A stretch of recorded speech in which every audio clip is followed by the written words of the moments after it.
অদৃশ্য শত্রুকে চিনতে পারছেন তো?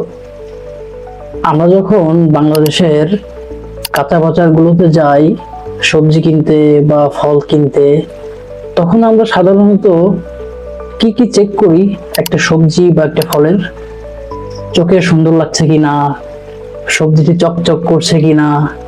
আপনি কি জানেন এই চকচক, তারপর চোখে সুন্দর লাগা আপনি আপনার পরিবারের জন্য একটি নীরব ঘাতক কিনে নিয়ে আসছেন?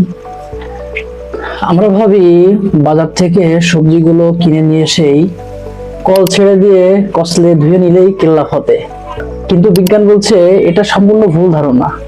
কৃষিতে যেসব কীটনাশক ব্যবহার করা হয় সেগুলো সাধারণ পানিতে 100% কখনোই মুছে যায় না। তার একটা কারণ বা তার একটা উদাহরণ আমি আপনাকে বলি।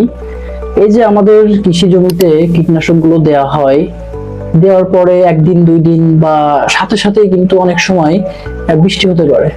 তাহলে আপনি একবার ভেবে দেখুন, যদি বৃষ্টিতে এই কীটনাশকগুলো 100% ধুয়ে না যায়, তাহলে কিভাবে আমাদের সাধারণ পানিতে কচলে ধুয়ে নিলে এটা 100% ধুয়ে যাবে? এখন আপনি ভাবতে পারেন যে বৃষ্টিতে কেন ধুয়ে যাবে। তাহলে আপনি তো চিন্তা করে দেখুন, আমাদের কৃষক ভাইরা যে এতগুলো টাকা খরচ করে তাদের জমিতে বা তাদের ফলে এই যে কীটনাশকগুলো প্রদান করলো, তাহলে ওদের 100% প্রজেক্ট লস হবে।